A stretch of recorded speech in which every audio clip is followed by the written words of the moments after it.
नमस्कार। हिंदी साहित्य की ऑनलाइन कक्षा में आपका स्वागत है। आज हम बीए द्वितीय वर्ष के लिए रीति काव्य में रीति मुक्त काव्य धारा के प्रमुख कवि घनानंद की काव्य भाषा पर विचार करेंगे। परीक्षा की दृष्टि से ये प्रश्न अत्यंत इम्पोर्टेंट है, अतः इस वीडियो के माध्यम से आप घनानंद की काव्य भाषा समझने का प्रयास करें। घनानंद की दृष्टि में काव्य कला में भाषा उपेक्षणीय तत्व नहीं है, अर्थात एक महत्वपूर्ण तत्व घनानंद ने माना है ताकि उसके माध्यम से भावों का संप्रेषण हो सके। कवि कहता है कि हृदय को छलने का साधन भी अक्षर ही है और उसे तृप्त करने का साधन भी वही है। यद्यपि सत्य अक्षर से दूर है, पर अक्षर ही उसका परिचय कराता है। भाव मगन होकर अक्षर की गति जानने पर तत्वबोध हो जाता है। अक्षरे मन को हरे बहुत अक्षरी भावे, रूप अक्षरातीत ताहि अक्षरे बतावे। तो इसी प्रकार घनानंद की दृष्टि में शब्द वक्रता के सूक्ष्म श्वास प्रश्वासों का ही पवनपट है जो अनुराग के रंग में रंगा रहता है। बहरहाल इसे स्पष्ट है कि घनानंद काव्य भाषा के प्रति बेहद सतर्क और संवेदनशील एवं सृजनात्मक थे। घनानंद के भावों के समान ही उनकी भाषा में भी नवीनता है।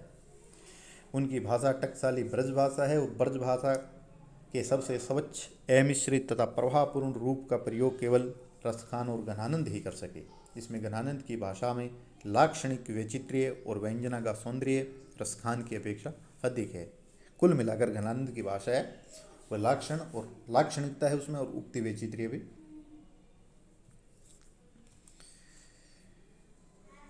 पाया जाता है। घनानंद ने लक्षण शब्द शक्ति के द्वारा विरोध वृत्ति को उबारकर भाषा की सौंदर्य को कई गुना बढ़ा दिया और इस प्रकार उसमें मानवीकरण का प्रयास भी पग पग पर दिखाई देता है। इस दृष्टि की तुलना में आधुनिक काल के छायावादी कवियों से की जा सकती है। अर्थात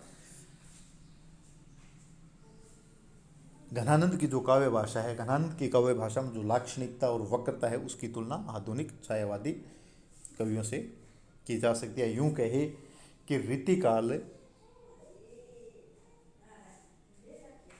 के रीतिकाल में घनानंद एक तरह से छायावादी कवि है।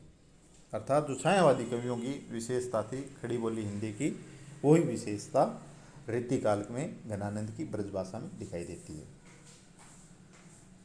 घनानंद की भाषा में माधुर्य अप्रतिम है। उनकी रचनाओं में कर्ण कटु वर्णों का प्रयोग भरसक नहीं मिलेगा।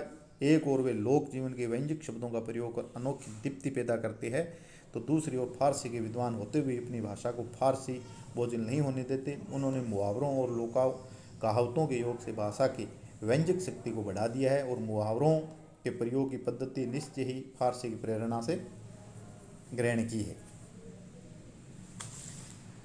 रावरे पेट की बूझी परे नहीं, रीझी पचाई की डोलत भूखे। यहाँ पर देखो आप, पेट की बुझने पड़ना, पचाना और भूखे डोलना, तीनों का लाक्षणिक प्रयोग हुआ है। तीनों ही मुहावरे और लोकोक्ति है।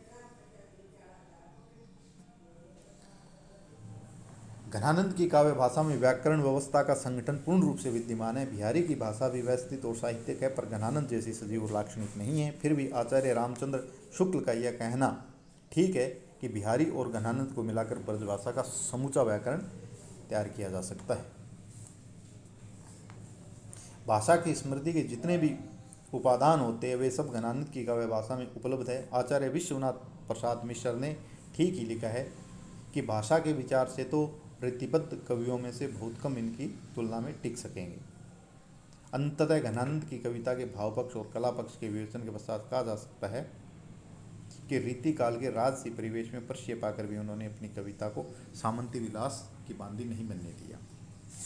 इनकी भाषा के संबंध में आचार्य रामचंद्र शुक्ल ने लिखा है, इनकी सी विशुद्ध सरस शक्तिशालिनी ब्रजभाषा लिखने में कोई और कवि समर्थ नहीं हुआ। विशुद्धता के साथ प्रौढ़ता और माधुर्य भी अपूर्व है। विप्रलम श्रृंगार ही अधिकतर इन्होंने किया है। ये वियोग श्रृंगार के प्रधान मुक्तक कवि है और प्रेम की पीर लेकर इनकी वाणी का प्रादुर्भाव हुआ है। प्रेम मार्ग का ऐसा प्रवीण एवं धीर पथिक तथा जवां दावी का ऐसा दावा रखने वाला ब्रज भाषा का दूसरा कवि नहीं हुआ है। आज भी इतना ही।